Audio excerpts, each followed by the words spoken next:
Jahat kamu, Mas.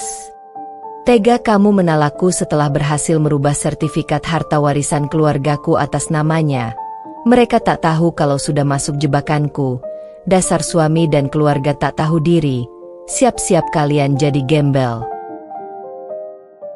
Assalamualaikum warahmatullahi wabarakatuh. Selamat datang di LA Stories. Di balik senyuman ada air mata yang tak terlihat. Di balik tawa, ada kisah yang tak pernah diceritakan. Ini adalah LA Stories, tempat di mana kisah nyata jadi pelajaran, dan luka hati jadi kekuatan. Setiap cerita di sini bukan sekadar drama, tapi potongan hidup yang bisa jadi cermin untuk kita semua. Siapkan hatimu, karena apa yang kamu dengar bisa mengubah cara pandangmu selamanya. Ini bukan sekadar cerita. Ini adalah kenyataan yang belum tentu sanggup kamu jalani. Nadia, seorang istri yang setia dan tulus, harus menerima kenyataan pahit ketika suaminya, Bayu, berkhianat. Dengan tipu daya, Bayu berhasil merubah sertifikat harta warisan keluarga Nadia atas namanya sendiri, dibantu oleh keluarganya yang licik dan serakah. Setelah semua harta berada di tangan mereka, Bayu tega menalak Nadia tanpa rasa bersalah. Mereka mengira Nadia akan hancur dan tersungkur tanpa harta. Namun yang tidak mereka ketahui, Nadia sudah menyiapkan jebakan besar yang akan membalikkan keadaan. Satu persatu topeng keserakahan Bayu dan keluarganya terbongkar. Harta yang mereka kuasai lenyap dalam sekejap, bisnis mereka hancur, dan hidup mereka jatuh miskin. Sementara itu, Nadia bangkit, lebih kuat, dan berhasil membuktikan bahwa kesetiaan dan kecerdikan selalu mengalahkan kebusukan hati. Kisah penuh drama, air mata, dan balas dendam yang manis ini akan membuat penonton ikut terbawa emosi hingga akhir. Jangan lupa like, komen, dan subscribe supaya tidak ketinggalan kisah seru lainnya. Sebelum masuk ke ceritanya, jangan lupa absen dulu Bunda. Bunda semuanya dari daerah mana saja. Dan bagi yang sudah subscriber semoga rezekinya lancar. Nadia adalah seorang perempuan berusia 27 tahun. Lembut, cerdas, dan penuh kasih. Ia lahir dari keluarga terpandang di kota kecil Jawa Tengah. Ayahnya, Pak Harun, adalah seorang pengusaha sukses di bidang properti, sementara ibunya, Bu Ratna, dikenal sebagai sosok yang dermawan dan bijaksana. Sebagai anak sulung dari 3 bersaudara, Nadia terbiasa mengemban tanggung jawab besar, baik dalam keluarga maupun dalam mengelola sebagian usaha ayahnya. Selain parasnya yang ayu, Nadia memiliki sikap yang rendah hati, membuatnya disukai banyak orang. Namun, meski hidupnya berkecukupan, Nadia bukan tipe perempuan yang manja. Ia selalu ingin membuktikan bahwa dirinya bisa mandiri dan tidak hanya bergantung pada harta warisan keluarga.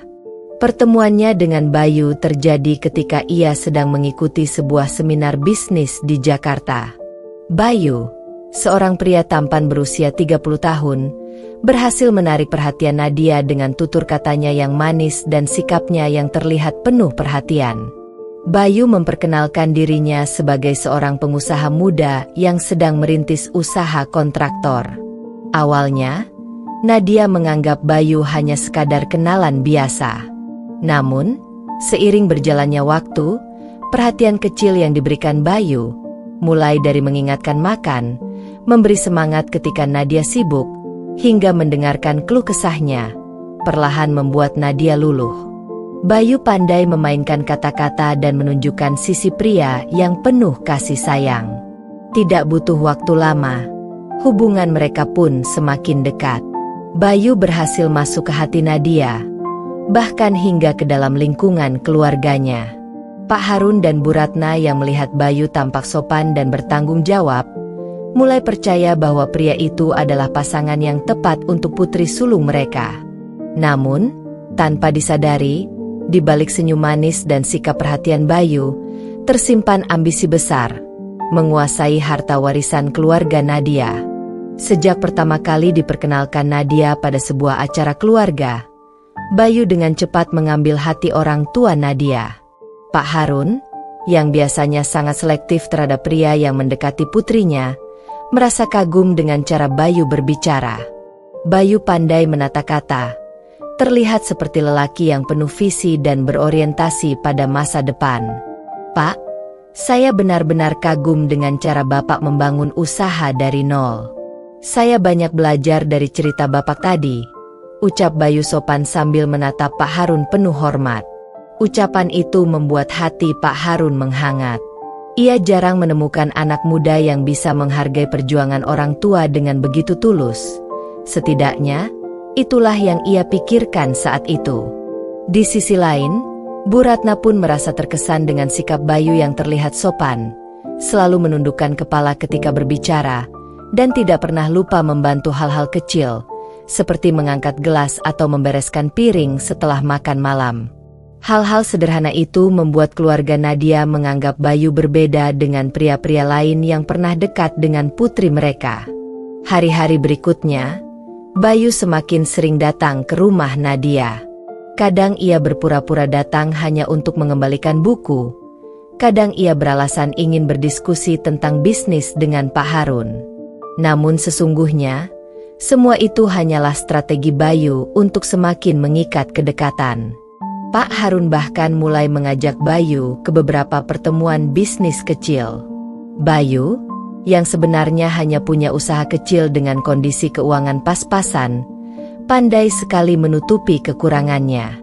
Dengan mulut manisnya, ia mampu membuat orang lain percaya bahwa dirinya adalah seorang pengusaha sukses yang sedang berkembang pesat. Sementara itu, Nadia semakin tenggelam dalam perasaan cintanya.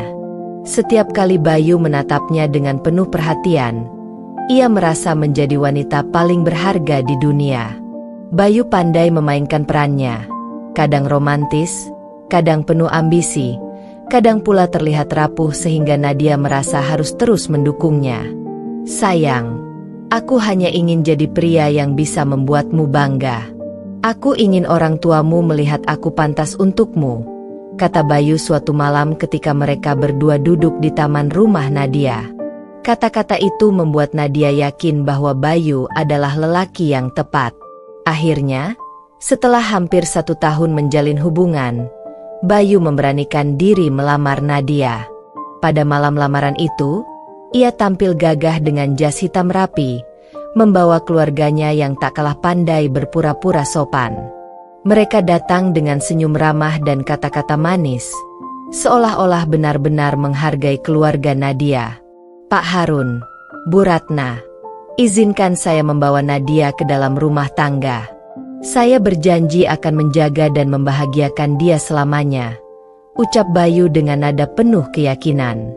Pak Harun menatap putrinya yang tersenyum bahagia, lalu berganti menatap Bayu. Meski ada sedikit keraguan di hatinya, cinta dan kebahagiaan Nadia lebih diutamakan. Akhirnya, restu pun diberikan.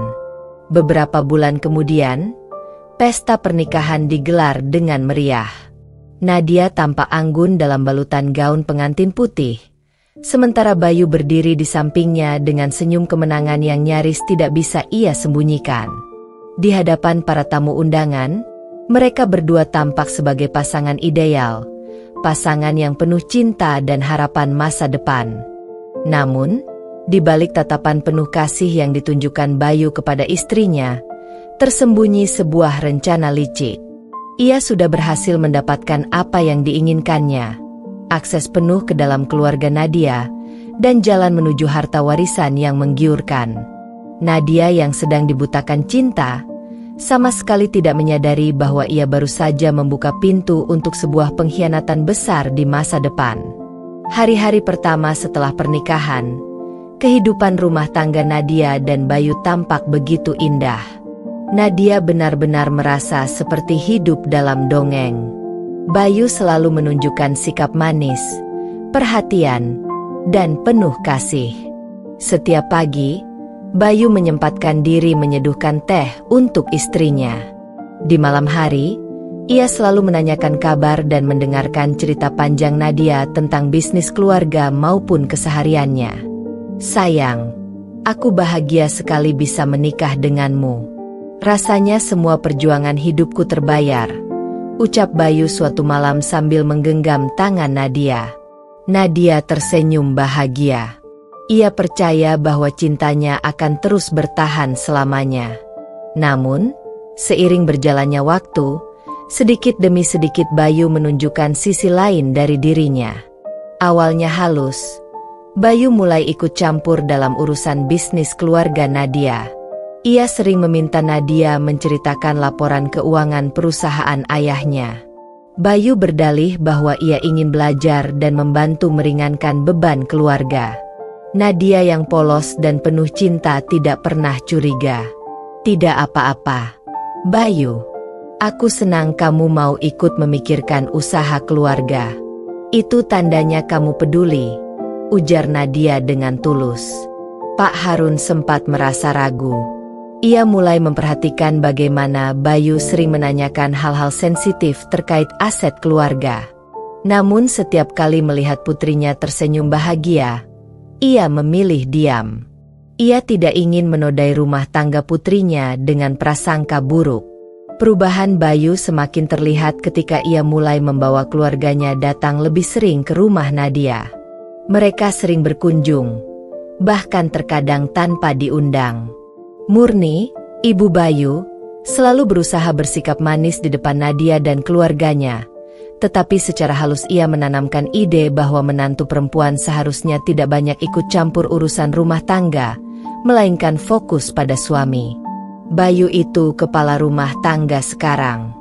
Apapun urusannya, ya biar dia yang ambil keputusan, ujar Murni suatu ketika, dengan nada seolah penuh kasih.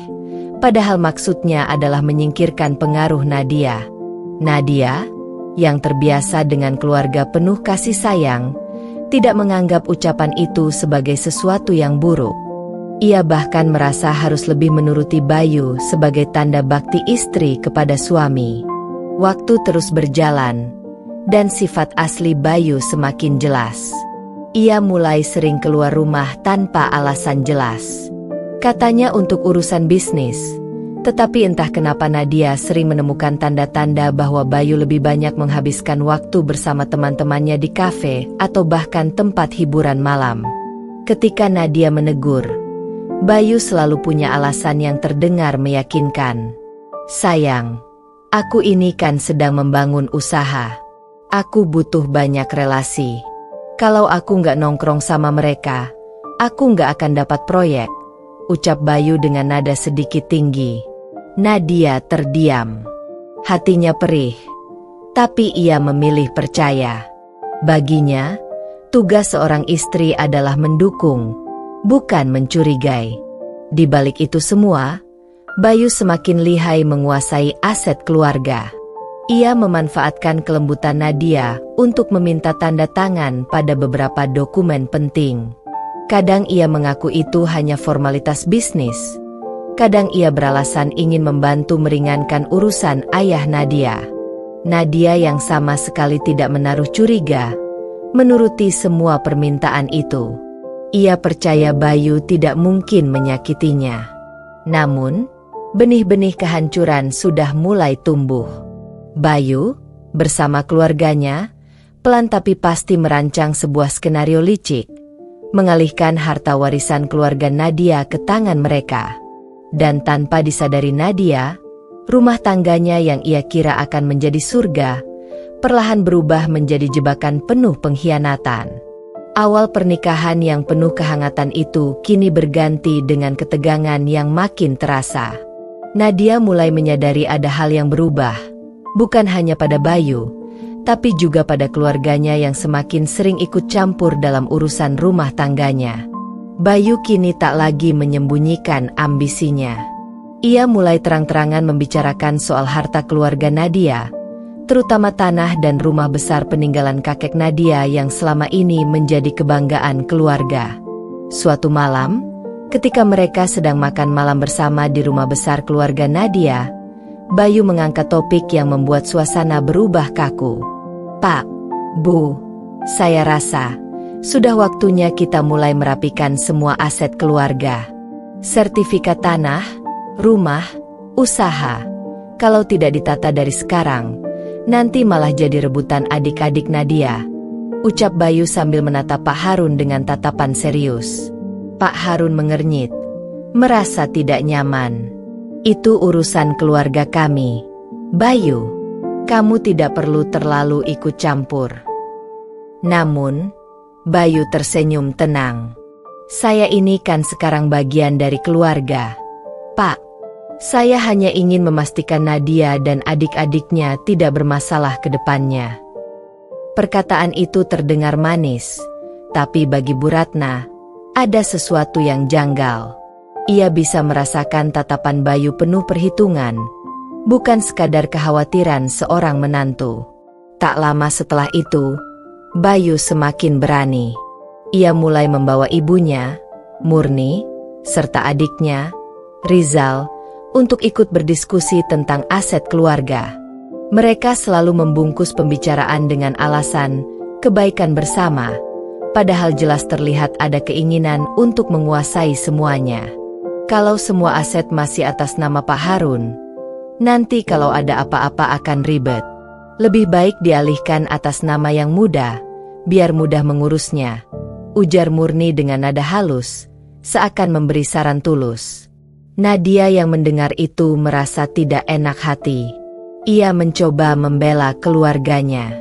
Bu, ayah dan ibu masih sehat. Lagi pula, aset keluarga tetap milik ayah, ibu, dan kami bertiga. Tidak ada yang perlu diubah. Namun Bayu justru menatap Nadia dengan wajah tidak suka. Sayang, kamu itu jangan keras kepala. Ini demi kebaikan keluarga kita juga. Pertengkaran kecil pun mulai sering terjadi. Nadia mulai merasakan bahwa suaminya bukan lagi pria lembut yang ia kenal dulu. Kata-kata Bayu kini sering mengandung nada perintah, bahkan ancaman halus. Rencana jahat Bayu pun mulai berjalan. Ia memanfaatkan setiap kesempatan untuk membuat Pak Harun merasa bahwa dirinya sudah terlalu tua untuk mengurus semua aset. Dengan berbagai alasan, Bayu berhasil membujuk Nadia agar menandatangani beberapa dokumen penting. Ini cuma surat kuasa biasa, sayang. Supaya kalau ayahmu sakit, aku bisa bantu mengurus semuanya, ujar Bayu sambil menyodorkan map biru. Nadia, yang masih percaya penuh pada suaminya, menandatanganinya tanpa banyak bertanya. Ia tidak tahu bahwa tanda tangannya itu adalah kunci untuk memuluskan langkah Bayu menguasai warisan keluarganya. Semakin hari, Bayu dan keluarganya makin berani menunjukkan keserakahan mereka. Rizal bahkan pernah terang-terangan berkata di depan Nadia, "Nat, nanti kalau semua aset sudah atas nama Mas Bayu, kamu nggak usah pusing lagi. Tinggal santai aja. Toh semua akan jadi milik kalian." Ucapan itu membuat Nadia terdiam. Hatinya mulai resah. Ia mencintai Bayu. Tapi mengapa setiap pembicaraan mereka kini selalu berputar pada soal harta? Bayu semakin jarang pulang tepat waktu. Jika pulang, ia sering membawa kabar tentang proyek-proyek besar yang katanya akan menguntungkan. Padahal sebenarnya hanya kedok untuk menguras dana keluarga Nadia. Pak Harun dan Bu Ratna semakin curiga. Tapi mereka memilih diam demi menjaga perasaan putri mereka.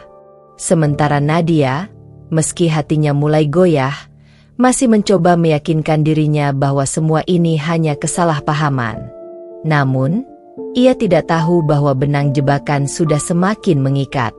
Bayu dan keluarganya kini sudah diambang langkah terakhir untuk mengambil alih seluruh harta keluarga Nadia. Dan pada saat itu, wajah asli mereka yang penuh ambisi dan keserakahan akan terlihat semakin jelas. Hari itu langit mendung, seolah menjadi pertanda buruk bagi keluarga Nadia. Bayu baru saja pulang dari kantor pertanahan dengan wajah penuh senyum kemenangan. Di tangannya, ia menggenggam sebuah map coklat yang berisi sertifikat harta warisan keluarga Harun, tanah, rumah besar peninggalan kakek, dan beberapa aset berharga lainnya. Semua kini resmi tercatat atas namanya. Sayang, lihat ini, ucap Bayu sambil meletakkan map itu di hadapan Nadia. Nadia menatapnya dengan bingung. Itu apa, Mas? Dengan bangga Bayu membuka lembar demi lembar sertifikat itu. Mulai hari ini, semua aset keluarga kita sudah atas namaku. Jadi, kalau ada apa-apa, nggak perlu repot lagi. Aku yang mengurus semuanya. Jantung Nadia seakan berhenti berdetak. Apa? Mas, kenapa bisa begitu? Itu kan harta keluarga ayah dan ibu. Kenapa bisa langsung jadi atas nama Mas? Bayu tersenyum sinis. Bukankah kamu sendiri yang sudah tanda tangan surat kuasa itu? Semua prosesnya legal. Nat, kamu ini istri. Seharusnya percaya sama suami. Sekarang, apapun yang kita punya sudah aman di tanganku. Nadia terdiam. Wajahnya pucat pasi. Ia teringat dokumen-dokumen yang pernah ia tanda tangani tanpa banyak bertanya.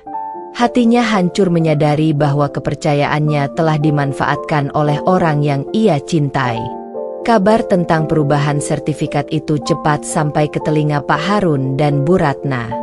Keduanya merasa dipermainkan. Bayu, kamu keterlaluan.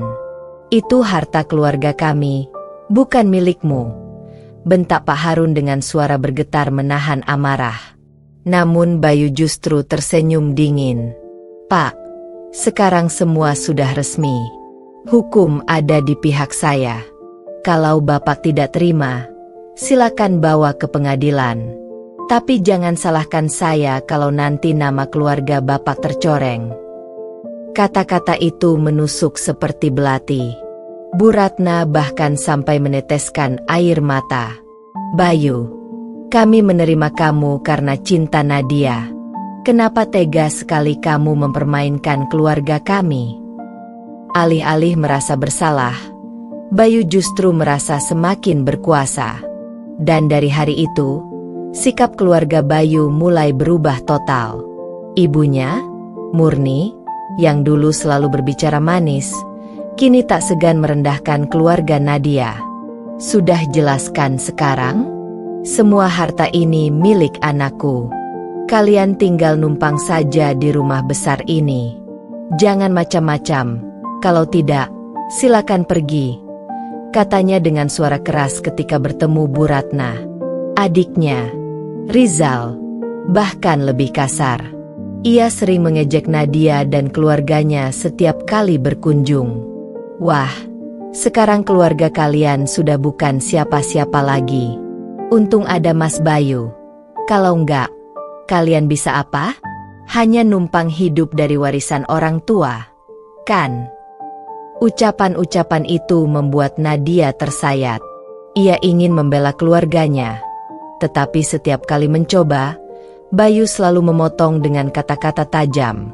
Sudahlah, Nat, jangan bikin ribut. Aku ini suamimu. Kalau keluargamu nggak terima, mereka bisa angkat kaki dari sini. Ingat, rumah ini sekarang atas namaku. Pak Harun dan Bu Ratna hanya bisa menahan perasaan sakit hati.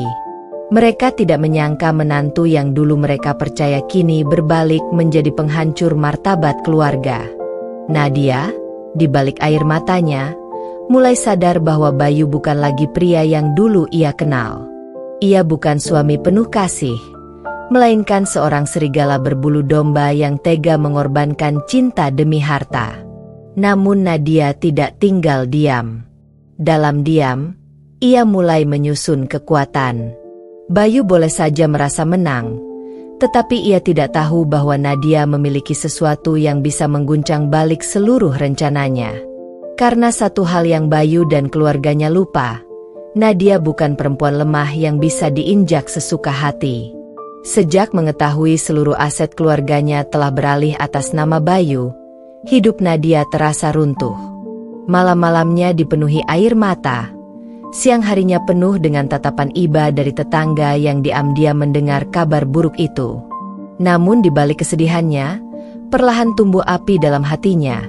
Api dendam yang tidak akan pernah padam sampai Bayu dan keluarganya membayar lunas atas pengkhianatan ini. Nadia menyadari, jika ia terus larut dalam kesedihan, maka Bayu dan keluarganya akan semakin berkuasa. Ia harus bangkit, tapi bukan dengan cara frontal. Bayu terlalu licik dan sudah memegang kendali hukum atas aset. Satu-satunya cara adalah memainkan permainan yang sama liciknya. Malam itu, Nadia duduk di kamarnya dengan laptop terbuka. Ia mulai memeriksa salinan dokumen-dokumen bisnis ayahnya. Di sanalah ia menemukan celah. Selama ini Bayu hanya berfokus pada warisan yang terlihat, seperti rumah besar, tanah, dan aset utama. Ia lupa bahwa Pak Harun masih menyimpan beberapa aset kecil namun potensial yang tidak pernah dimasukkan dalam daftar resmi keluarga. Aset itu berupa sebidang tanah di pinggiran kota dan saham minoritas di perusahaan teman lama Pak Harun. Nadia tersenyum tipis. Kalau dia pikir aku sudah habis, dia salah besar. Aku masih punya jalan. Selain itu, Nadia mulai mendekati kembali beberapa rekan bisnis ayahnya yang dulu pernah akrab. Dengan perlahan, ia membangun kembali kepercayaan mereka. Di hadapan orang-orang itu, Nadia bukan lagi istri yang ditinggalkan, melainkan wanita tangguh yang siap melawan. Suatu sore, ia menemui sahabat ayahnya, Pak Surya, seorang pengusaha yang dulu sering bekerja sama dengan keluarga Harun. "Pak, saya tahu keluarga saya sedang direndahkan sekarang. Tapi saya tidak bisa diam. Bayu dan keluarganya sudah mengambil semua yang bukan hak mereka. Saya ingin melawan, tapi saya butuh orang yang bisa saya percaya," kata Nadia dengan mata berkaca-kaca. Pak Surya menatap Nadia dalam-dalam, lalu mengangguk. "Ayahmu orang baik, Nat. Saya tidak rela melihat keluargamu diinjak-injak. Katakan apa yang bisa saya lakukan." Dukungan itu menjadi semangat baru bagi Nadia. Ia sadar tidak sendiri.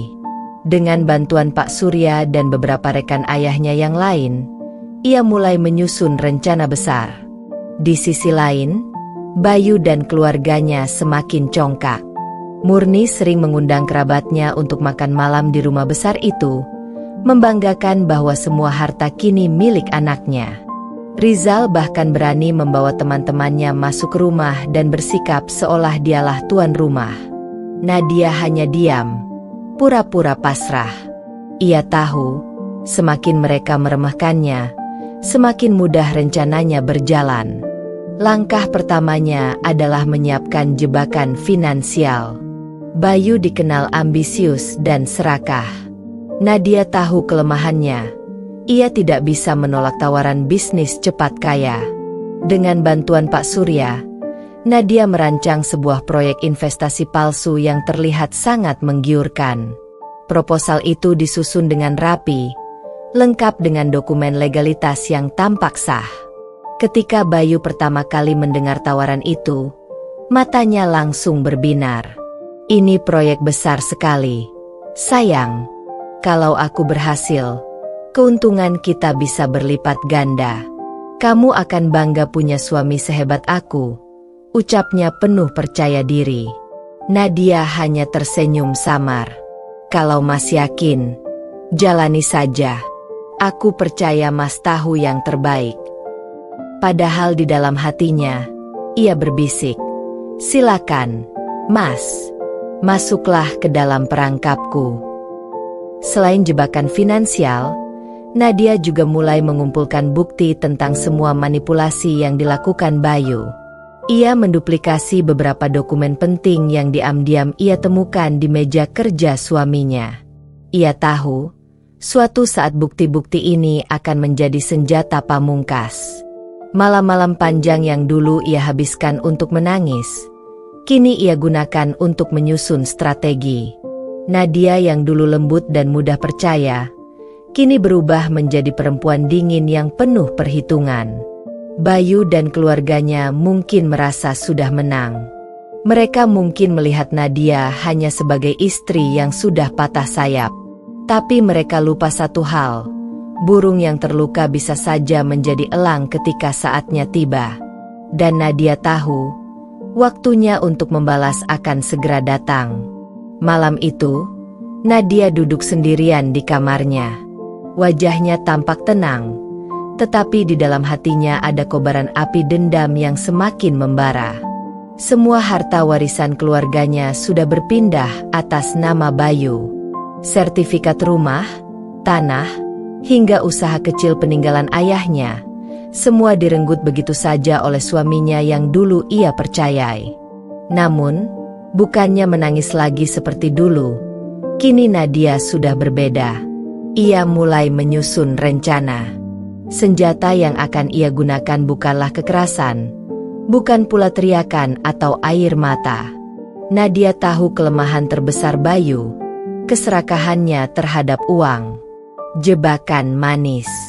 Suatu hari, Nadia mendekati Bayu dengan wajah ramah. "Mas, aku kepikiran, gimana kalau kita coba investasi baru? Sekarang banyak orang yang dapat untung besar dari saham dan usaha ekspor. Aku kenal beberapa orang yang sukses besar." Bayu, yang haus akan kekayaan, langsung menanggapi dengan mata berbinar. "Investasi? Wah, itu menarik. Kamu tahu, aku memang butuh cara untuk memperbesar harta kita. Aku tidak mau hidup sederhana terus. Aku ini kepala keluarga, harus lebih dari yang lain." Nadia pura-pura menunduk manis, menyembunyikan senyumnya. "Aku bisa kenalin Mas sama temanku yang jago soal keuangan. Katanya, ada peluang besar di bidang ekspor rempah.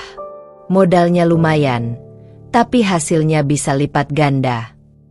Bayu semakin tergoda. Ia tidak tahu bahwa teman yang dimaksud Nadia sebenarnya adalah orang yang memang sengaja dia sewa untuk mempermainkan Bayu. Semua alur investasi itu hanyalah bagian dari jebakan finansial yang ia persiapkan. Rizal mulai tergiur. Rizal, adik Bayu, ikut terbawa arus. Ia terkenal suka berfoya-foya, sering nongkrong dengan teman-temannya, dan boros. Begitu mendengar Bayu bicara soal investasi besar, Rizal langsung ingin ikut campur. "Bang, kalau ada peluang, jangan lupakan aku. Aku juga mau dapat untung besar. Biar aku nggak terus-terusan jadi beban keluarga," ucap Rizal dengan semangat. Bayu mengangguk. "Tenang, Zal. Kita main besar kali ini. Kita bakal jadi kaya raya. Dan semua orang yang pernah meremehkan keluarga kita akan menyesal." Nadia hanya tersenyum samar dari kejauhan. Semakin banyak yang ikut masuk ke dalam permainan ini, semakin besar hasil jebakan yang akan ia petik. Bu Murni ikut campur. Bu Murni, ibu Bayu, yang selama ini selalu merendahkan Nadia dan keluarganya, juga menunjukkan sikap antusias. "Bayu, kalau benar ada jalan cepat untuk kaya, ibu rela jual emas-emas simpanan. Jangan disia-siakan kesempatan ini. Lagi pula, semua ini kan demi keluarga kita." Nadia berpura-pura berbaik hati. "Iya, Bu, kalau memang mau ikut tidak apa-apa. Semakin besar modal, hasilnya juga makin besar. Nanti aku minta temanku hitung semua potensi keuntungan biar jelas." Bu Murni tersenyum puas. Ia merasa menang karena menganggap semua ini adalah idenya Bayu. Tidak sedikit pun ia curiga bahwa semua alur sudah dikendalikan oleh Nadia. Awal kejatuhan. Beberapa bulan pertama, Nadia memastikan investasi itu terlihat nyata. Dengan bantuan orang kepercayaannya, ia mengatur laporan-laporan palsu agar Bayu dan keluarganya percaya. Laporan itu memperlihatkan keuntungan besar, grafik naik, bahkan beberapa transfer palsu untuk meyakinkan mereka. Bayu girang bukan main. Lihat, Zal. Lihat, Bu. Kita benar-benar di jalur yang tepat. Ini baru awal. Kalau kita tambah modal, aku yakin hasilnya bisa berkali lipat. Rizal semakin ketagihan. Ia bahkan mulai berhutang pada teman-temannya untuk menambah modal. Sementara Bu Murni benar-benar menjual emas simpanannya dan memberikan semua uangnya pada Bayu. Namun, di balik semua itu, tanda-tanda awal kehancuran sudah terlihat. Bayu mulai kesulitan mengontrol pengeluaran karena ia yakin uangnya sebentar lagi akan berlipat ganda. Rizal mulai dikejar oleh teman-temannya karena tidak bisa segera melunasi hutang. Dan Bu Murni mulai cemas ketika mendengar kabar bahwa harga emas melonjak tinggi setelah ia menjual semua miliknya dengan harga murah. Senyum Nadia. Suatu malam, Nadia berdiri di depan cermin, menatap bayangannya sendiri. Ia tersenyum puas. Sebentar lagi, kalian akan merasakan bagaimana rasanya kehilangan segalanya. Sama seperti aku dulu, ketika kalian merampas harta peninggalan keluargaku. Kali ini, giliranku yang bermain. Dan benar saja, semakin dalam Bayu dan keluarganya masuk dalam investasi itu, semakin sulit pula mereka keluar.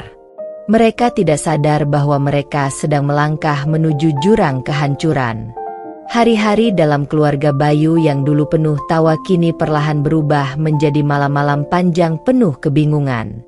Semua itu bermula dari keputusan Bayu untuk terus menambah modal dalam investasi ekspor rempah yang dikenalkan Nadia. Awalnya, laporan keuntungan yang diterima Bayu membuatnya merasa seperti seorang jenius. Setiap bulan, angka-angka di laporan itu selalu naik. Namun yang tidak ia sadari, semua itu hanyalah umpan manis dari Nadia dan orang kepercayaannya. Tambah modal, tambah petaka. Mas, aku rasa ini saatnya kita menambah modal lebih besar lagi, ucap Nadia dengan nada penuh keyakinan. Temanku bilang, pengiriman rempah ke luar negeri sedang naik. Kalau kita terlambat, peluang emas ini bisa diambil orang lain. Bayu langsung terpancing. Ia tidak ingin kalah cepat. Benar juga. Kita harus main besar. Zal, Bu, kita kumpulkan semua dana. Aku yakin kali ini hasilnya bisa berkali-kali lipat. Rizal, yang sudah terlilit hutang karena terlalu bernafsu ikut investasi, semakin panik. Bang, aku udah nggak punya uang. Malah aku dikejar-kejar teman yang nagih. Kalau hasil bulan depan gak cair, aku bisa babak belur. Bu Murni ikut bersuara. Bayu, jangan bikin Zal jadi beban. Kalau perlu, tambah saja modal dari hasil gadai rumah. Bagaimanapun juga rumah ini milik kita sekarang. Kita bisa tebus kembali nanti setelah untung besar. Ucapan itu membuat Nadia hampir tidak bisa menahan senyum di balik wajah kalemnya. Ia pura-pura menolak. Jangan, Bu, terlalu berisiko kalau rumah digadaikan. Namun justru kata-katanya membuat Bayu semakin yakin bahwa langkah itu adalah keputusan berani. Tanpa berpikir panjang, ia pun mendatangi bank dan menggadaikan rumah peninggalan keluarga Nadia yang sudah ia ubah kepemilikannya. Laporan palsu mulai berubah. Bulan berikutnya, laporan yang datang tidak seindah sebelumnya. Angka-angka keuntungan mulai menurun. Bayu panik. Kenapa hasilnya menurun? Padahal kita sudah tambah modal besar. Nadia, dengan wajah tenang, menjawab, namanya juga usaha, Mas. Kadang naik, kadang turun. Tapi percayalah, tren jangka panjang masih bagus. Temanku bilang, kita harus bertahan sedikit lebih lama. Bayu, yang sudah terlanjur masuk terlalu dalam, tidak bisa mundur. Ia semakin banyak mengeluarkan uang, berharap keadaan membaik. Kehidupan mulai berantakan. Rizal semakin stres. Para penagih hutang sering datang ke rumah, bahkan pernah mengamuk di depan tetangga. Nama baik keluarga Bayu mulai tercoreng. Rizal yang dulu sok pamer kini menjadi bahan ejekan. Bu Murni pun mulai kehilangan wibawa di hadapan arisan dan tetangganya. Perhiasan emas yang dulu selalu ia pamerkan kini lenyap karena sudah dijual dan digadaikan demi modal. Ia mulai menyalahkan Bayu, meski tetap berusaha terlihat tegar. "Bayu, apa kamu yakin semua ini bukan penipuan?" tanya Bu Murni dengan suara bergetar. Bayu marah. "Bu, jangan ngomong sembarangan. Aku tahu apa yang aku lakukan. Ini hanya sementara. Kita pasti akan bangkit lebih kaya." Tetapi di dalam hati, Bayu mulai diliputi ketakutan. Senyum dingin Nadia. Di kamar, Nadia duduk sambil menatap layar laptop yang menampilkan laporan-laporan palsu yang sengaja ia buat. Ia membaca ulang angka-angka itu sambil tersenyum dingin. "Sedikit lagi, Bayu, sedikit lagi kamu akan hancur. Kamu, ibumu, dan adikmu yang sudah merendahkan keluargaku. Kalian pikir bisa hidup enak di atas penderitaanku? Tunggu saja." Titik balik. Bulan berikutnya menjadi puncak kehancuran awal. Laporan yang datang menunjukkan kerugian besar. Tidak ada keuntungan. Modal yang ditanam seolah-olah lenyap begitu saja. Bayu syok. Ia marah, berteriak, bahkan menghancurkan meja di rumah. "Mana uangku? Mana hasil investasiku? Jangan-jangan aku ditipu." Rizal langsung pucat. Ia tahu kalau ini benar-benar gagal, para penagih hutangnya tidak akan tinggal diam. Bu Murni menangis. "Astagfirullah, emas-emas ibu, rumah kita, semua habis. Bagaimana ini, Bayu?" Namun, Nadia hanya berdiri diam, berpura-pura ikut panik. Di dalam hatinya, ia tertawa puas. Semua sedang berjalan sesuai rencana. Bayu dan keluarganya kini benar-benar mulai kehilangan banyak hal. Rumah tergadai, emas habis, utang menumpuk, dan kehormatan di mata masyarakat runtuh. Mereka tidak sadar, ini baru awal dari penderitaan panjang yang disiapkan oleh Nadia. Hari-hari di rumah Bayu kini terasa mencekam. Bukan lagi rumah yang penuh dengan cemoohan kepada keluarga Nadia seperti dulu, melainkan dinding dingin yang dipenuhi dengan teriakan, pertengkaran, dan tangisan. Bayu duduk termenung di ruang tamu. Kepalanya terasa berat. Kertas-kertas laporan keuangan palsu yang disodorkan Nadia beberapa bulan lalu kini menumpuk di meja. Semua modal besar yang ia masukkan ke dalam investasi itu raib. Rumah sudah tergadai, emas habis, dan kini bank mulai menagih cicilan yang semakin menumpuk. Rizal terjerat utang. Rizal semakin kehilangan akal sehat. Para penagih hutang datang hampir setiap malam. Mereka tidak segan-segan menggedor pintu rumah sambil berteriak, "Rizal, keluar kau. Jangan jadi pengecut. Bayar utangmu sekarang juga." Suatu malam, Rizal pulang dengan wajah lebam. Rupanya, ia dikeroyok oleh teman-temannya sendiri karena tidak mampu membayar. "Bang, aku nggak kuat lagi. Mereka bisa bunuh aku kalau aku nggak bayar," katanya dengan suara gemetar. Bayu yang dulu selalu angkuh kini hanya bisa terdiam. Tidak ada uang, tidak ada harta, hanya penyesalan yang menghantui. Bu Murni kehilangan wibawa. Bu Murni, yang dulu sering memamerkan emas dan merasa lebih tinggi dari keluarga Nadia, kini tak lagi memiliki apa-apa. Semua perhiasannya sudah dijual. Saat menghadiri arisan, teman-temannya mulai berbisik-bisik, Itu Bu Murni ya? Katanya dulu sombong sekali, sekarang rumahnya saja digadai. Iya, lihat saja. Anak-anaknya nggak bisa urus keuangan, malah bikin malu keluarga. Bu Murni pulang dengan wajah muram. Ia menutup pintu kamar dan menangis, menyesali keserakahannya. Namun, bukannya bersimpati pada Nadia, ia justru menyalahkan Bayu dan Rizal. Bayu, ini semua salahmu. Kenapa kau gampang percaya begitu saja? Kalau harta itu tetap di tangan keluarga Nadia, mungkin masih aman. Tapi karena ambisimu, semua hancur. Bayu hanya bisa menunduk. Kata-kata ibunya menusuk dalam, tapi ia tidak bisa menyangkal. Bayu kehilangan kendali. Bayu mulai kehilangan kendali atas hidupnya. Teman-teman yang dulu sering ia banggakan menjauh. Rekan bisnis yang dulu hormat kini tidak mau bertemu dengannya. Bahkan, orang-orang di lingkungan rumah pun mulai menjadikannya bahan gosip. Katanya, Bayu itu dulu ambil semua harta istrinya. Sekarang malah bangkrut. Pantas saja.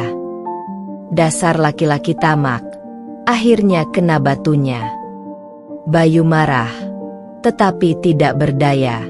Semua perlahan runtuh, dan ia tidak bisa menghentikannya. Senyum Nadia yang tenang. Sementara itu, Nadia menjalani hari-harinya dengan wajah yang tetap lembut. Ia tidak menunjukkan sedikit pun bahwa semua kehancuran ini adalah ulahnya. Di hadapan Bayu, ia pura-pura ikut susah, ikut sedih, dan ikut bingung mencari jalan keluar. Namun, ketika sendirian, Nadia tersenyum puas. Di meja kamarnya, ada berkas-berkas asli harta keluarganya yang diam-diam sudah ia amankan jauh sebelum Bayu memanipulasi sertifikat. Ia juga memiliki rekaman bukti-bukti transaksi bodong yang menghubungkan Bayu dengan investasi palsu itu. Sebentar lagi kalian akan benar-benar jatuh. Setelah semua harta lenyap, aku akan tunjukkan wajah asliku, dan kalian akan tahu bahwa semua ini adalah balasan dari perbuatan kalian, gumam Nadia dengan dingin. Titik terendah. Malam itu, surat dari bank datang. Isinya jelas, jika Bayu tidak bisa membayar cicilan rumah dalam waktu sebulan, rumah itu akan dilelang. Itu artinya, mereka tidak hanya kehilangan rumah, tapi juga kehilangan satu-satunya tempat tinggal. Rizal menjerit histeris. Kita mau tinggal di mana? Bang? Di jalanan. Aku nggak mau jadi gembel. Bu Murni jatuh terduduk. Wajahnya pucat. Ya Allah, jangan biarkan aku tua-tua jadi gelandangan. Bayu memukul meja keras-keras. Urat di lehernya menegang. Tenang, aku pasti bisa cari jalan keluar. Aku masih punya harga diri. Namun, dalam hati kecilnya, ia tahu semua sudah terlambat. Nadia menutup perangkap. Sementara keluarga Bayu hancur di depan mata, Nadia justru semakin dekat menuju puncak kemenangannya. Ia tidak lagi sekadar menjadi istri yang disia-siakan, tetapi kini menjadi dalang yang mengatur semua kehancuran Bayu. Perangkapnya hampir sempurna. Satu persatu, Bayu, Rizal, dan Bu Murni kehilangan harta, kehormatan, dan perlindungan.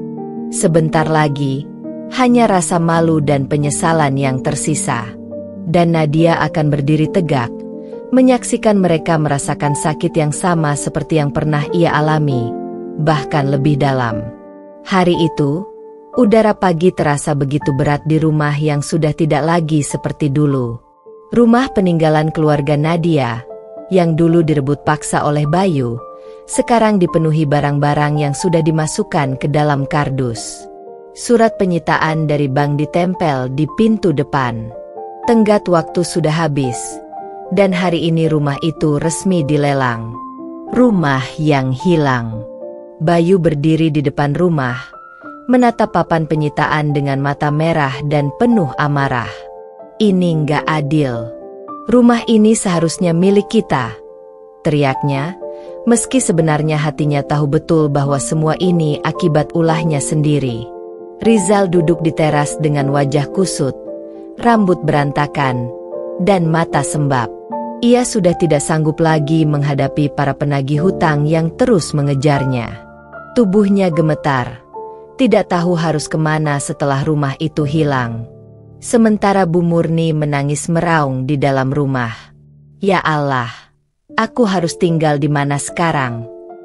Semua habis, semua habis.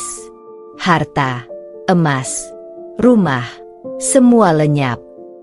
Tetangga-tetangga yang dulu sering mereka hina kini berdiri di kejauhan, berbisik-bisik sambil menonton. Kasihan sih, tapi ini balasan atas kesombongan mereka. Dulu merendahkan orang lain, sekarang malah jadi tontonan. Bayu merasa harga dirinya diinjak-injak. Ia berteriak marah pada tetangga, tapi hanya membuat dirinya terlihat lebih menyedihkan. Hutang menumpuk. Tak hanya kehilangan rumah, utang keluarga Bayu semakin menjerat. Rizal nyaris dipukuli lagi oleh penagih. Sementara Bayu sendiri didatangi pihak bank yang mengancam akan menyita aset lainnya, meski nyaris tidak ada yang tersisa. Bayu akhirnya sadar bahwa jalannya buntu. Tidak ada lagi yang bisa ia jual, tidak ada lagi yang bisa ia banggakan. Semua yang ia perjuangkan dengan keserakahan justru menjadi jalan kehancuran. Wajah kemenangan Nadia. Di tengah kekacauan itu, Nadia muncul dengan langkah tenang. Ia berdiri di halaman rumah sambil menatap Bayu, Rizal, dan Bu Murni yang kacau balau. Senyum dingin terukir di wajahnya. "Mas, Bu, Zal, akhirnya kalian merasakan juga rasanya kehilangan segalanya," ucap Nadia dengan suara pelan namun penuh penekanan. Bayu menoleh dengan mata merah. "Kamu, ini semua kamu yang atur." Nadia tersenyum samar. "Bukannya kalian yang dulu merampas harta keluargaku? Bukannya kalian yang menendangku seolah aku tidak ada harganya? Sekarang lihatlah. Semua yang kalian banggakan sudah hancur, dan kalian tidak bisa berbuat apa-apa." Rizal terdiam, wajahnya pucat. Bu Murni hanya bisa menangis, menyadari semua kata-kata yang pernah ia lontarkan pada Nadia kini berbalik menampar dirinya. Bayu, dengan suara parau, berusaha membela diri. Aku cuma ingin hidup lebih baik. Aku cuma ingin membesarkan keluarga." Nadia mendekat, menatapnya tajam. "Tidak, Mas. Kamu tidak ingin hidup lebih baik. Kamu tamak. Kamu ingin semua yang bukan milikmu. Dan sekarang, inilah balasannya. Titik paling rendah." Hari itu, Bayu dan keluarganya benar-benar kehilangan segalanya. Mereka diusir dari rumah tanpa punya tempat tujuan.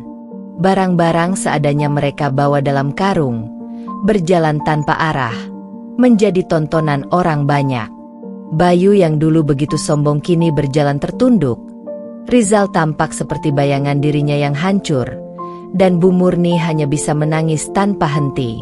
Mereka bukan lagi keluarga yang ditakuti atau dihormati, melainkan keluarga yang jatuh hina. Sementara itu, Nadia berdiri di depan rumah, menatap kepergian mereka dengan wajah puas. Baginya, inilah puncak kemenangan. Semua penderitaan yang dulu ia tanggung kini terbalas. "Sekarang giliran kalian yang jadi gembel," bisiknya pelan, sambil melangkah masuk ke dalam rumah yang sebentar lagi akan kembali ia rebut melalui jalur yang sudah ia persiapkan. Kehidupan Bayu dan keluarganya hancur total. Tidak ada harta, tidak ada kehormatan, bahkan tidak ada lagi simpati dari orang lain. Dan di balik semua itu, berdiri seorang wanita yang dulu dianggap lemah. Nadia, sang istri yang dikhianati, yang kini berubah menjadi pemenang. Hari-hari kelam yang dulu pernah menghantui Nadia kini tinggal kenangan. Bayu dan keluarganya sudah jatuh di titik terendah, terbuang tanpa harta, tanpa rumah, bahkan tanpa harga diri. Sedangkan Nadia justru perlahan mulai bangkit. Rumah yang kembali. Setelah proses hukum yang sudah lama ia siapkan berjalan, rumah peninggalan orang tuanya yang sempat digadaikan oleh Bayu berhasil ia rebut kembali. Semua bukti kepemilikan yang diam-diam sudah ia amankan sejak awal menjadi senjata utama. Bank akhirnya mengakui bahwa rumah itu bukan hak Bayu, melainkan milik sah keluarga Nadia. Hari pertama kembali menapakkan kaki ke rumah itu, Nadia berdiri lama di depan pintu. Tangannya menyentuh dinding dengan perasaan campur aduk. Ayah, ibu, rumah ini kembali ke tangan kita. Aku sudah menepati janji, bisiknya pelan. Air mata menetes, bukan lagi air mata kesedihan, melainkan air mata lega dan kemenangan. Menghidupkan usaha keluarga. Selain rumah, Nadia juga berusaha membangkitkan usaha kecil peninggalan ayahnya, sebuah toko sembako yang dulu sempat mati karena ulah Bayu. Dengan sisa tabungan dan bantuan sahabat-sahabat lama yang masih setia, Nadia mulai merintis kembali. Tidak mudah. Ia harus bekerja keras dari pagi hingga malam, mengatur keuangan dengan ketat, dan menghadapi cibiran orang-orang yang masih meragukannya. Namun, kali ini Nadia bukan lagi wanita lemah yang mudah menyerah. Setiap kali ia lelah, ia selalu mengingat wajah ayah dan ibunya. Ia juga teringat pada masa-masa ia diinjak-injak oleh Bayu dan keluarganya. Semua itu menjadi bahan bakar untuk terus maju. Sekarang aku bukan hanya membangun usaha, tapi juga membangun kembali harga diri keluargaku, tekad Nadia. Dukungan dari orang-orang baik. Meski pernah direndahkan, ternyata banyak orang di sekitar yang diam-diam menghargai perjuangan Nadia. Para tetangga yang dulu hanya bisa melihat dari jauh kini mulai mendekat. Mereka kagum pada keteguhan hati Nadia yang tidak hancur meski sempat dijatuhkan. Seorang tetangga tua, Pak Rahmat, berkata kepadanya, "Nadia, kamu perempuan yang luar biasa. Tidak banyak orang yang bisa bangkit setelah dihancurkan begitu. Teruslah kuat. Nak, doa kami selalu bersamamu." Ucapan itu membuat hati Nadia semakin teguh. Ia sadar, tidak semua orang memandangnya rendah. Masih ada yang peduli dan menghormatinya. Sosok baru. Waktu berjalan, dan perubahan dalam diri Nadia semakin terlihat. Penampilannya lebih rapi, tatapannya lebih tajam, dan cara bicaranya penuh wibawa. Dari seorang istri yang dulu hanya bisa menangis karena dihina, kini ia menjelma menjadi sosok perempuan yang tegar, mandiri, dan disegani. Ia tidak lagi sibuk mencari pengakuan dari orang lain, apalagi dari keluarga Bayu. Kini fokusnya hanya satu, membangun masa depan yang lebih baik untuk dirinya dan keluarganya sendiri. Setiap kali ia melihat ke cermin, Nadia tersenyum kecil. Aku bukan lagi Nadia yang dulu. Aku adalah Nadia yang baru, yang kuat, yang tak bisa diinjak lagi. Bayangan masa lalu. Meski begitu, bayangan masa lalu tetap sesekali muncul. Kadang Nadia masih teringat bagaimana dulu ia dipermainkan. Namun, alih-alih membuatnya terpuruk, kenangan itu justru menjadi pengingat agar ia tidak pernah membiarkan hal yang sama terjadi lagi. Ia tahu, balas dendamnya sudah tercapai. Bayu dan keluarganya sudah hancur. Kini bukan lagi waktunya untuk terjebak pada masa lalu, melainkan untuk terus melangkah maju. Awal dari kehidupan baru. Malam itu, Nadia duduk di teras rumahnya yang kini kembali hangat. Angin berhembus lembut, membawa rasa damai yang sudah lama tidak ia rasakan. Ia menatap bintang di langit dan berbisik, "Terima kasih, Tuhan. Aku diberi kesempatan untuk bangkit." Aku tidak akan menyia-nyiakan hidupku lagi. Perjalanan hidup Nadia masih panjang. Namun satu hal pasti, ia kini berdiri tegak, lebih kuat daripada sebelumnya, dan siap menghadapi apapun yang datang di masa depan. Dan dari kehancuran yang dulu hampir membinasakannya, lahirlah seorang Nadia yang baru, seorang pemenang sejati. Setelah badai panjang yang meluluh lantakkan hatinya, Nadia kini berdiri di atas kakinya sendiri dengan penuh kebanggaan. Masa-masa penuh air mata dan perjuangan melawan pengkhianatan Bayu serta keluarganya sudah berlalu. Kini, ia memandang hari-hari dengan penuh cahaya, bersama keluarganya yang kembali utuh dan bahagia. Nadia memilih untuk tidak lagi menoleh ke belakang. Ia sadar, kehidupannya terlalu berharga untuk terus diseret dalam luka masa lalu. Dengan warisan keluarganya yang berhasil ia amankan kembali, ditambah dengan ketekunan dan keberanian, Nadia mulai merintis usaha barunya. Kali ini, ia tidak lagi melibatkan orang luar yang bisa mengkhianatinya. Semua ia bangun dengan kerja keras dan kepercayaan pada keluarga kandungnya sendiri. Awalnya, Nadia memulai dari usaha kecil. Ia membuka butik sederhana yang menjual pakaian hasil rancangan lokal dengan sentuhan modern. Berkat kreativitasnya dan dukungan keluarganya, butik itu mulai dikenal banyak orang. Pelanggan datang tidak hanya dari dalam kota, tetapi juga dari luar daerah. Tak butuh waktu lama, usaha Nadia berkembang pesat. Namun, Nadia tidak berhenti di situ. Ia mulai melirik bidang lain, kuliner. Dengan mengandalkan resep turun-temurun dari almarhum ibunya, Nadia membuka restoran keluarga yang diberi nama Warisan Rasa.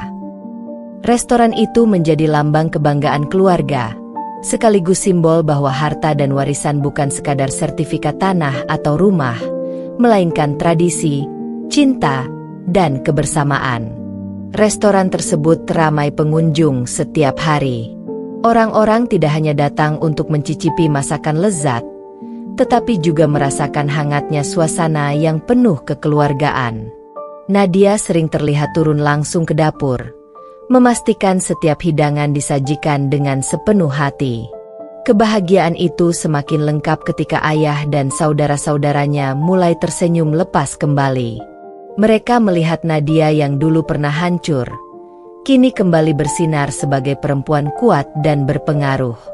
Sang ayah bahkan sering berkata, "Ibumu pasti bangga melihatmu. Nat, kau berhasil menjaga kehormatan keluarga ini dan berdiri lebih tinggi dari mereka yang pernah merendahkan kita." Selain keluarga, datang pula kebahagiaan baru dalam hidup Nadia. Ia mulai membuka hati kepada seorang pria bernama Ardi, pengusaha sukses yang sejak lama menjadi rekan bisnisnya. Berbeda jauh dengan Bayu, Ardi adalah sosok yang penuh ketulusan dan rasa hormat. Ia tidak pernah memandang Nadia hanya dari sisi materi, melainkan sebagai perempuan tangguh yang layak dicintai sepenuh hati. Ardi tidak pernah tergesa memaksa Nadia. Ia sabar menunggu, memberi ruang bagi Nadia untuk pulih sepenuhnya. Perlahan, kehadirannya membawa kehangatan baru dalam hidup Nadia. Senyum yang dulu sempat hilang, kini kembali menghiasi wajahnya. Kehidupan Nadia kini seolah berbalik 180 derajat.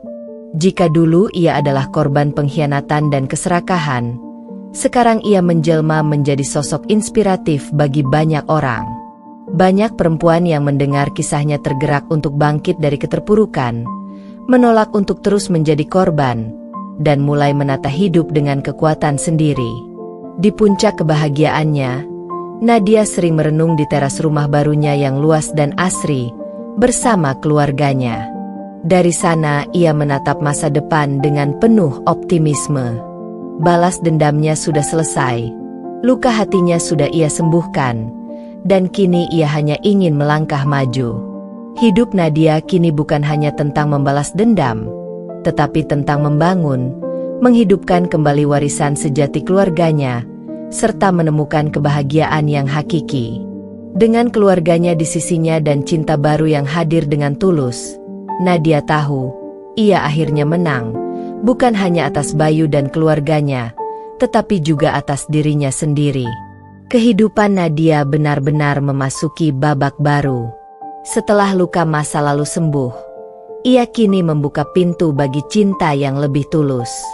Hubungannya dengan Ardi berkembang perlahan namun pasti.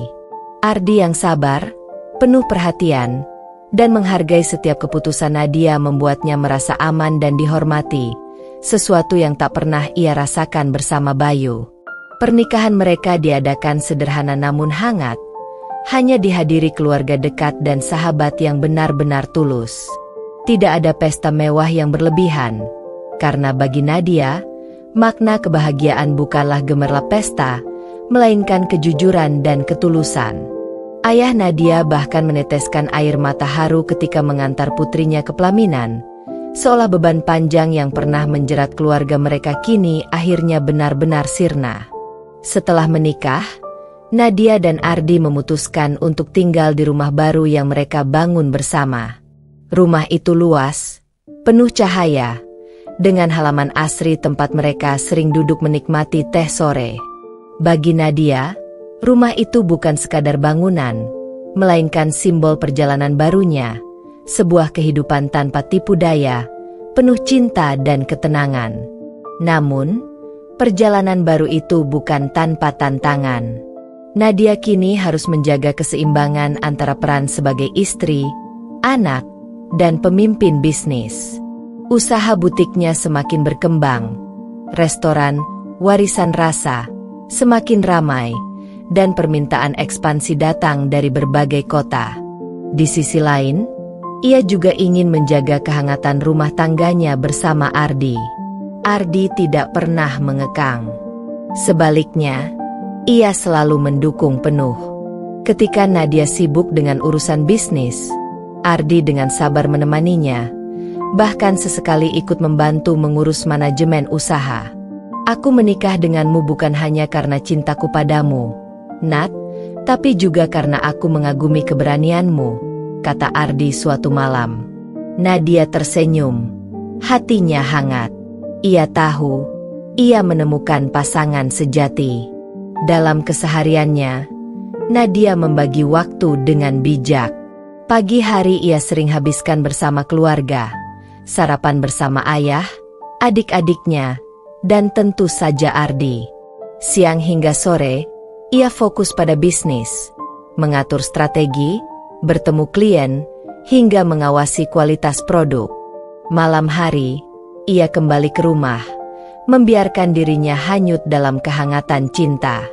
Kehidupan rumah tangga mereka pun penuh keindahan sederhana.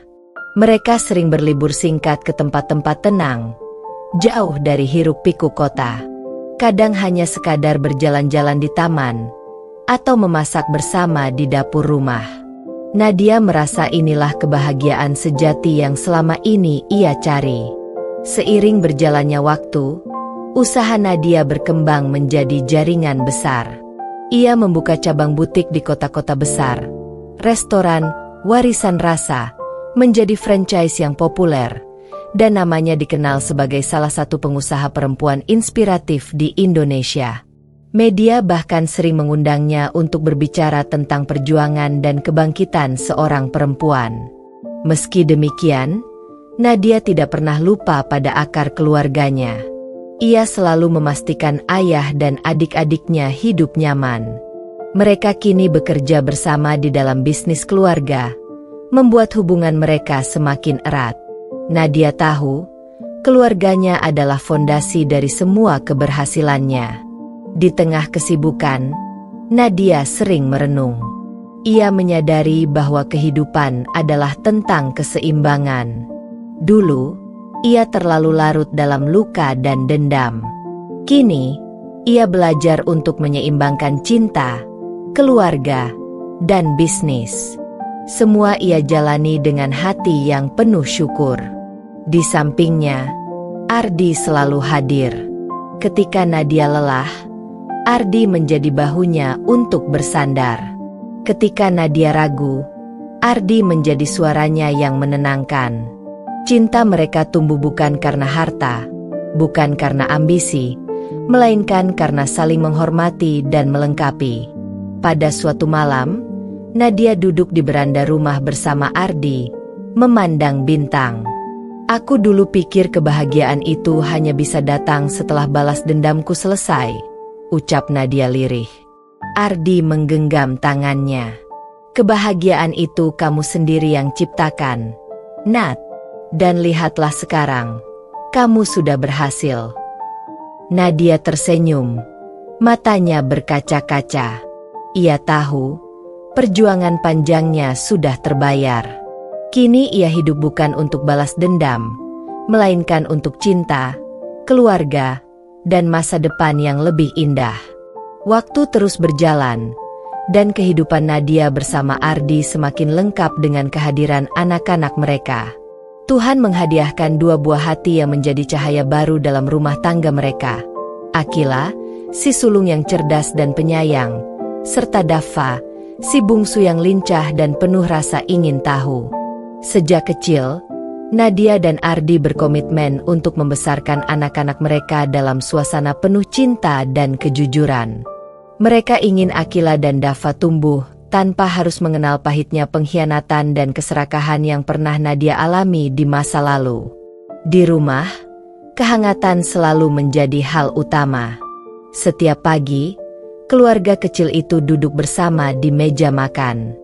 Nadia memastikan anak-anaknya sarapan sehat, sementara Ardi selalu menyelipkan nasihat-nasihat sederhana tentang hidup. Akila tumbuh menjadi anak yang rajin membaca, sementara Daffa gemar bertanya tentang dunia di sekitarnya, seolah ingin memahami segala sesuatu. Nadia sering tersenyum melihat tingkah kedua anaknya. Dalam hati, ia merasa masa lalunya yang penuh luka telah benar-benar diganti Tuhan dengan kebahagiaan yang tak ternilai. "Inilah rumah tangga yang kuimpikan sejak dulu," pikirnya setiap kali melihat Ardi dan anak-anak bercanda di ruang keluarga. Namun, Nadia tidak hanya ingin menjadi ibu yang penyayang. Ia juga ingin mendidik anak-anaknya menjadi pribadi yang tangguh dan mandiri. Karena itu, meski hidup mereka berkecukupan, Nadia mengajarkan Akila dan Daffa untuk tidak manja. Mereka diajarkan untuk menghargai kerja keras, memahami arti berbagi, dan selalu rendah hati meski memiliki segalanya. Di sekolah, Akila dikenal sebagai anak yang berprestasi. Guru-gurunya memuji kecerdasannya, tetapi yang lebih membanggakan bagi Nadia adalah sikapnya yang selalu peduli pada teman-teman. Sementara itu, Daffa seringkali membuat semua orang tertawa dengan kepolosannya.